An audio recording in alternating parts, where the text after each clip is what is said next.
Jonathan Allen's trade request, Adam Peters' decision to let him seek out a trade partner, and what it means for the Washington Commanders. That's all coming up on this episode of Locked On Commanders.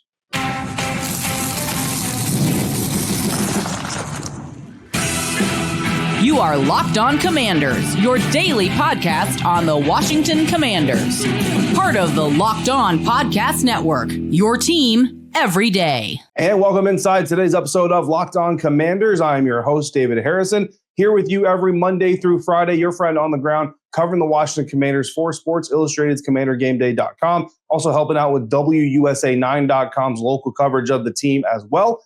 I want to thank you for coming through for today's episode. We are here in Indianapolis at the 2025 NFL Scouting Combine, but the news of the day, not really draft related, certainly indirectly does impact the future of the NFL draft for the Washington Commanders, of course, but it is all about defensive tackle Jonathan Allen requesting a trade or the opportunity to seek a trade, seek opportunities is the way that Adam Peters put it to us on Tuesday. Adam Peters' decision to go ahead and allow him to seek out those opportunities and what it could all mean here in the very short-term future. So I want to thank you for coming through for that everydayers. I want to thank you for coming through every single day, being a consistent part of this program. If you're not already, please subscribe for free on YouTube or wherever you are listening to today's episode. If you're new to the program, likely searching out some John Allen content, opinion analysis, all that stuff, I'm glad that you found us. Happy that you're here. Hopefully you like what you hear and you come back more often, maybe even become an everydayer. Of course, Locked On Commanders is a daily podcast covering the Washington Commanders,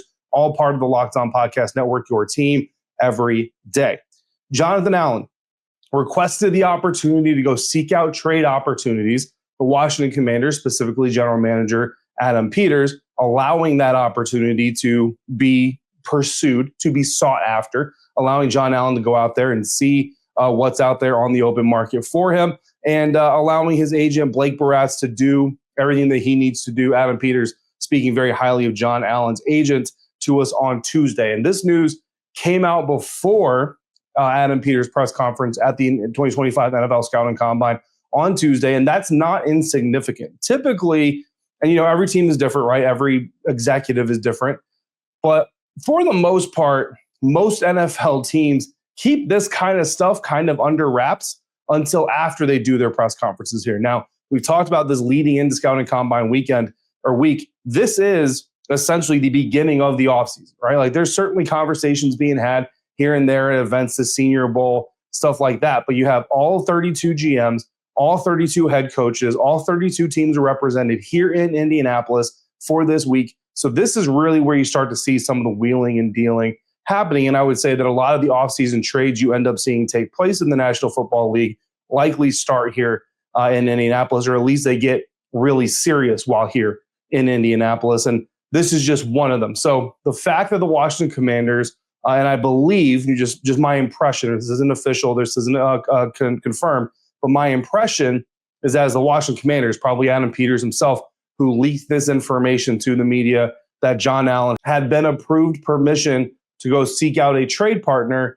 I think that it was done on purpose, and it was done because we want to get this message out here. And the message that they wanted to get out there was, quote, this is Adam Peters' quote, "I think they're always tough," is what AP said when he was asked about hearing that John Allen wanted the opportunity to seek out a trade.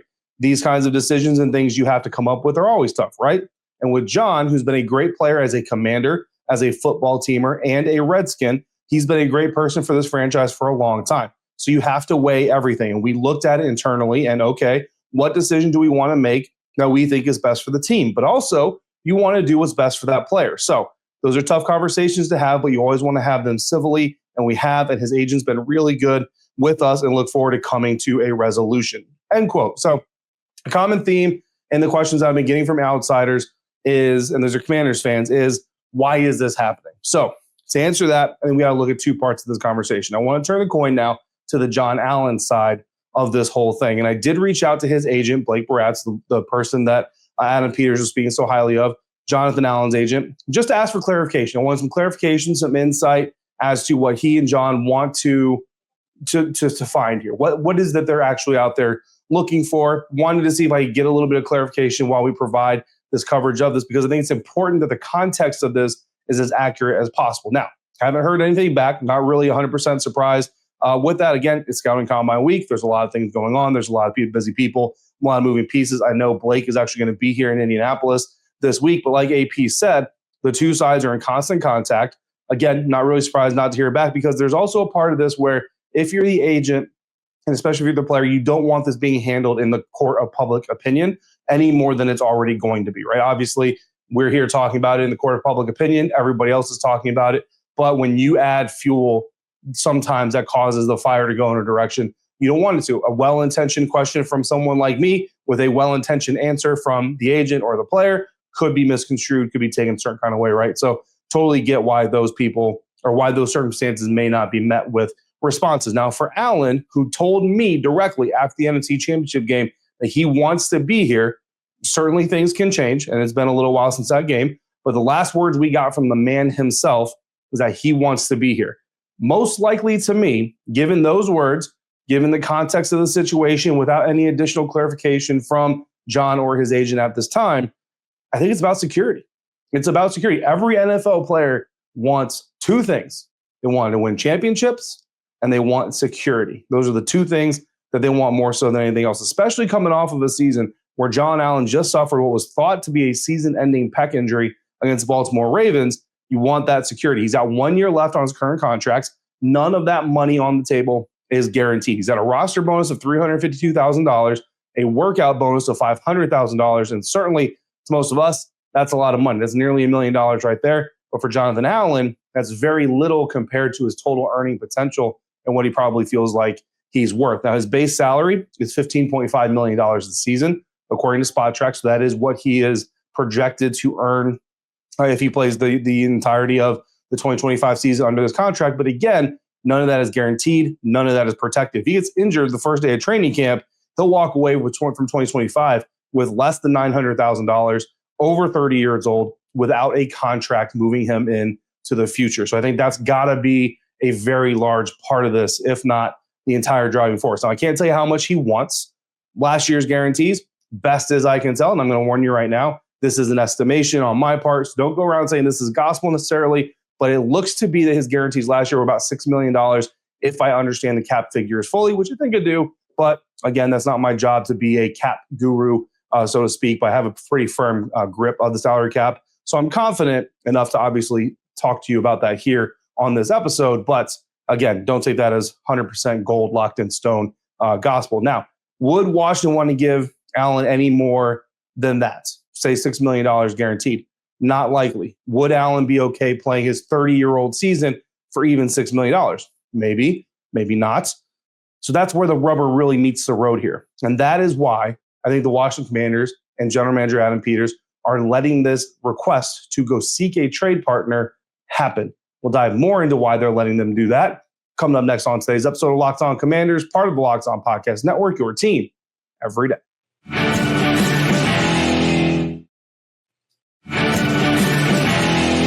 On Tuesday here in Indianapolis, Indiana, it was revealed that Washington Commanders defensive tackle Jonathan Allen has requested to the team through his agent the opportunity to go out and seek other opportunities around the National Football League, and that Adam Peters, general manager of the Washington Commanders, has approved it. We just got done talking a little bit about why John might be making that request.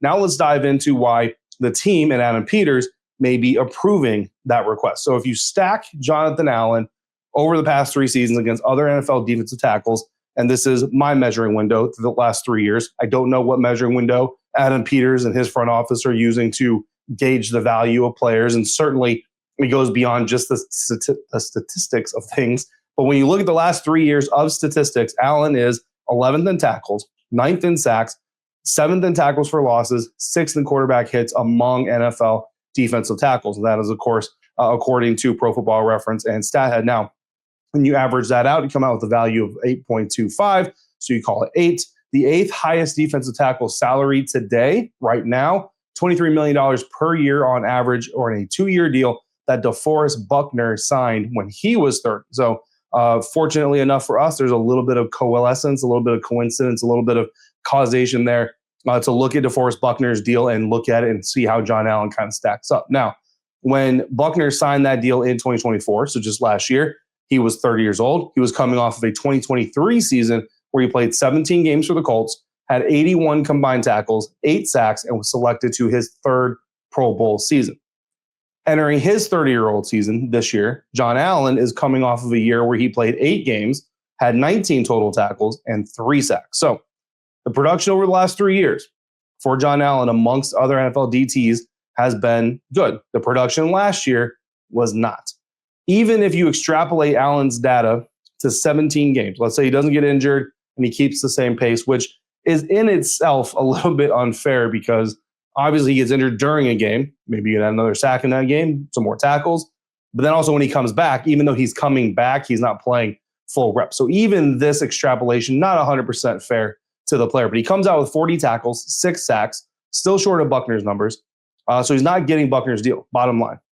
Not that, again, that's what he's necessarily asking for. We don't know what he's asking for. But here's what I'm confident in saying we know, or at least we think we know. First thing, John Allen isn't happy with his guarantees on the table. Currently, no guarantees on the table. And if his agent and the team have had talks about any sort of extension with guarantees, he's not happy with what Washington is offering. If Washington was offering him any sort of extension or conversion that turns his non-guaranteed money into guaranteed money, if John was happy with it, he'd take it. And this wouldn't be a situation, right? So I think clearly we can say that John Allen's requesting this trade. He's not happy about the amount of money that he's guaranteed, which right now is 0. Second thing, Washington doesn't feel compelled to give him more guaranteed money than he's getting right now or being offered right now. Because again, we don't know if Adam Peters has actually come to the table, made John Allen any sort of short extension, maybe tack on 2 years to the deal. We'll throw, $15 million total guaranteed over the next 3 years, 8 of it in the first year, whatever, 6 of it in the second year, so on and so forth. Do those types of things. If they made any type of deal for John or offered to John Allen, his people, clearly he's not happy about it. Washington also does not feel compelled. They don't feel like they have a need to basically bid against themselves. Here's what we don't know, but what is possible. First thing, Washington doesn't even want to be on the hook for $15.5 million, but they may have to pay him in 2025 as part of the $22.35 million that he counts up against the books of this season, as long as he's on the roster. So they may have asked him to take a pay cut in exchange for some guaranteed money. We kind of just talked about that. For example, further example is drop the base salary to $8 million.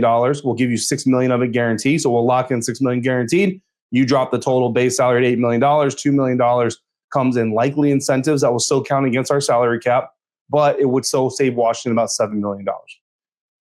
Number 2 thing that we don't know, but is possible, that Washington just wants to pay him less money, and they're willing to do an extension, but not at the money that John Allen wants. So letting him shop a trade partner also allows him to have those extension talks, because John Allen is looking for security, not just in the sense of guaranteed money, but also in the sense of years of a contract. Then it gives him the opportunity to go out there and say, hey, if you were to trade for me from the Washington Commanders, what kind of contract will we potentially be looking at here? And then allow the Commanders to match that offer. That's where this high speaking of each other, we're talking every day, we're in constant contact, all those things comes into play. If Washington declines, then the trade would, in my opinion, likely be a late day 3 pick or even a pick swap with the team that trades for and then ultimately gives John his new deal. Third thing that we don't know for sure, but could certainly be possible, the Commanders are moving on from Allen regardless.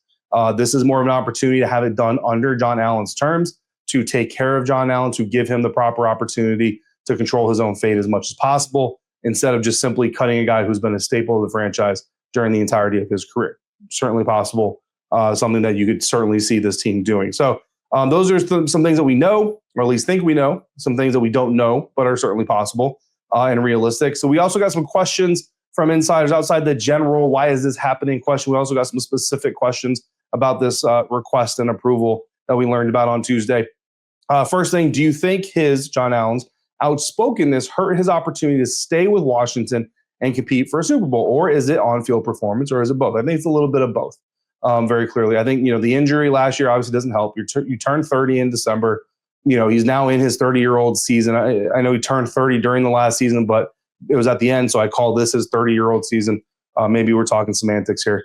I think it's hard when you inherit a team with a very well-known player, star player, former team captain, who has publicly criticized the team, who has publicly stated, Yeah, I've thought about playing for other teams. I've thought about what that would be like, things like that. I think it's hard to fully look at him as a bought-in member of the organization. Now, certainly, again, things change. And like I said, John Allen, after the MC Championship game, told me very directly, I asked him about it. He said very bluntly, I want to be here. Again, that could change as well. You know what I mean? But in a perfect world, I do believe that Jonathan Allen wants to be here. But at the same time, and I talked about this when those comments came out, right? When John said what he said in the locker room, when John said what he said on the radio, we talked about it here on Locked On Commanders, and I told you guys then, and I stand by it now because it's how I feel. True leaders of organizations don't do that. You don't go out in public and say those types of things, because if you're a leader in the organization, you are part of the success or the failure. You're not just a guy who's along for the ride. You are one of the catalysts of success or failure. So when you're publicly criticizing your team, your organization that you claim to be a leader of, you're criticizing yourself. You know what I mean? And that's just not something that I believe personally. And again, I'm not the general manager. I'm not his agent. I'm not his coach. So that value of what I believe flies very, to a certain limit and then flies no more. So I don't think it hurts, or it certainly doesn't help him, right? How much does it hurt him? I don't know, because I feel like Dan Quinn, Adam Peters are more kind of, we gauge you off of how you interact with us. You know what I mean? And, John, again, like I said, he said he's wanted to be here, that he appreciates everything the team has done, et cetera, et cetera.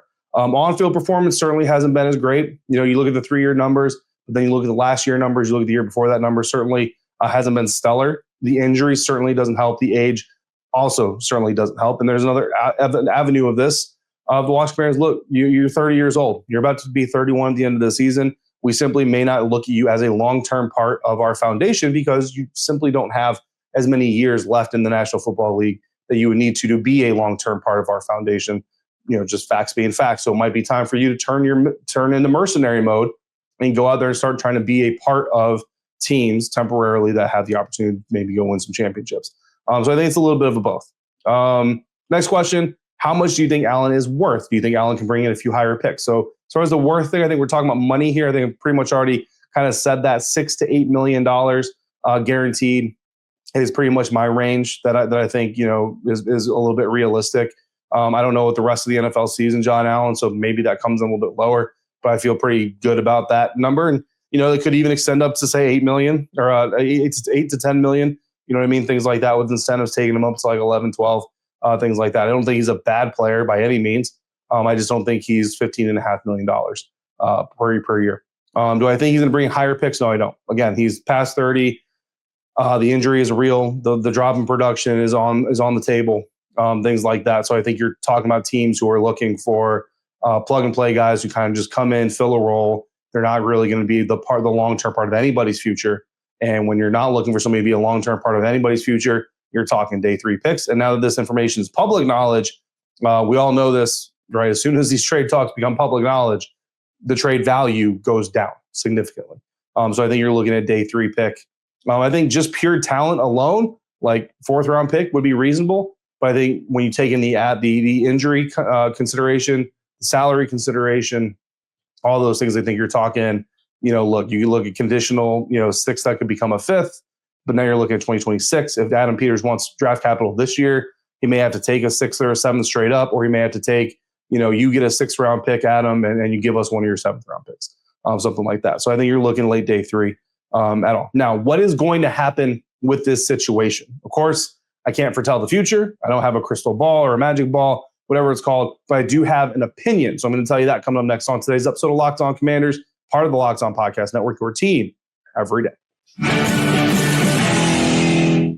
Today's episode is brought to you in part by FanDuel. When the games tip off, the NBA action is just getting started, and there's no better place to get in on it than FanDuel, America's #1 sportsbook. With FanDuel, you can place live bets throughout the game, so even if you miss the opening tip-off or you want to bet on the 4th quarter comeback, you can stay in the action. If you're looking for a bigger payout, you can even combine your live bets into a same-game parlay easily. My favorite thing about FanDuel same game parlays. I love using FanDuel's live betting feature because it keeps every moment of the game exciting, whether I'm backing my favorite team or looking for a late game rally or picking a player to hit a clutch 3. I never feel like I'm missing any of the action. Plus, the app is easy to use. And when you win, you can get paid instantly. Right now, new FanDuel customers, you can get $150 in bonus bets if your first $5 bet wins. Just visit FanDuel.com to join today. That's FanDuel.com for your shot at $150 in bonus bets. Make every moment more with FanDuel, an official sports betting partner of the NBA.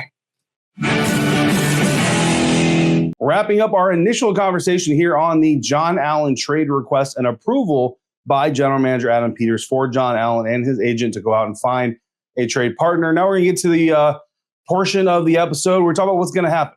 What do I think is going to happen with this situation? Well, I don't think any NFL team is going to be willing to take John Allen with his current salary. Granted, it's not guaranteed, but if he plays the entire season on that value, it's $15.5 million. It's a lot of money. So I think because of that, he'll likely be released before his roster bonus comes due. And I'm not sure when that is. To be honest with you, could be the new league year, could be 5 days after the league year. It varies from contract to contract. But I think that's eventually what's going to end up happening here. I think John Allen eventually ends up released. Typically, in these situations, when a player publicly requests a trade, and again, I believe that this was leaked by the team, not so much the player. But bottom line is, player requests a trade. Typically, the reason behind it is trying to force the team into a new contract, or I genuinely want out, but I want out under my current salary, things like that. Typically, one of two results happens. The player is either released or the player is re-signed or extended with a new contract. I don't see Washington doing that. So I think that they probably look at releasing him. He'll be free to negotiate with anyone on a new contract. Now, if they do execute a trade with somebody, it'll typically be because that team essentially doesn't want to bid. Right? They don't want to, like, John Allen's not a player that if he gets released is just going to be without a team. Like, this dude is going to have a team. He's going to play in the National Football League in 2025. Still plenty of talent in him and ability to help out a team. So if a team sees that and says, look, we don't want to negotiate against ourselves. We don't want to negotiate against this other team over here. Let's go ahead. We'll give you a sixth. You give us a seventh. John, we'll work on an extension that guarantees you some money, but also lowers that salary cap figure for 2025 from $15.5 million to, again, like I said, like $8 million, something like that. And we'll work it out. But let's make this trade so that we don't have to go up against these other teams. The benefit of the team, the Washington Commanders in this situation that would trade the player, is they have a little bit of control. Again, do you want to do what's best, quote unquote, for John Allen? But remember, Adam Peters also did make sure to throw in there, we also got to do what's best for the team. So you release him next week, he's a Dallas Cowboy. And now you got to see him twice a week. You know what I mean? He's now your enemy, your friend turned foe, all this other stuff. Or you come to a trade agreement with, I don't know, the Jacksonville Jaguars. I'm not even saying that's like a real target, but Jacksonville Jaguars, even the Chicago Bears. So you do have to see this coming season, but at least you don't have to see him twice in the season. Typically, you want to try to trade him opposite conferences. But again, we've seen from Adam Peters, he's more worried about getting the right deal, not the perfect deal as far as all that stuff is concerned. He'll trade a draft pick to the Philadelphia Eagles and deal with the fallout as it comes. But you do get a little bit of control there as the team by agreeing to the trade instead of just straight up releasing the player. So that is what I think is probably going to happen. What's next? Well, for Locked On Commanders here, defensive tackle needs, if and when John Allen leaves the team, obviously go up. Right now, the current roster, John Allen, Deron Payne, Johnny Newton behind them, and some other guys we talked about already earlier in our offseason preview series. Well, if he goes or when he goes, that need obviously goes up. So we'll talk about some free agent options. We'll talk about some draft targets, including the defensive linemen who are working out here at the NFL Scouting Combine on Thursday. So we will have plenty of defensive line talk to have. This topic is certainly not dead with just this initial conversation, but this is the initial conversation on just the request and the fact that it has been approved. So coming up on Locked On Commanders, we'll flesh this out as fully as we can. We've got Dan Quinn on Wednesday, so we'll have more comments from him. We're also supposed to get Lance Newmark on Wednesday, so we'll have some comments from him. So again, more information to come. And as it comes, we will be here on Locked On Commanders to provide it all for you. In the meantime, if you got questions, additional questions, comments, all you got to do is text me. To do that, all you got to do is go to joinsubtext.com/LockedOnCommanders, become an insider today. For your next listen, check out the Locked On NFL podcast. Tyler Rowland kicks you off in the morning with some NFL espresso. Happen to know for a fact that he is talking John Allen. Tony Wiggins brings you back in the afternoon for some real NFL talk. It's the all-new Locked On NFL, and it's twice per day. And on Wednesday afternoons, your boy right here is on Locked On NFL. So make sure you're checking that out. As always, thank you for making Locked On Commanders your first listen of the day every day. Everydayers, thanks for coming through every single day. Until we speak again, If you are out and about, please be safe, be kind. I will see you right back here next time for another episode of Locked On Commanders, part of the Locked On Podcast Network, your team every day.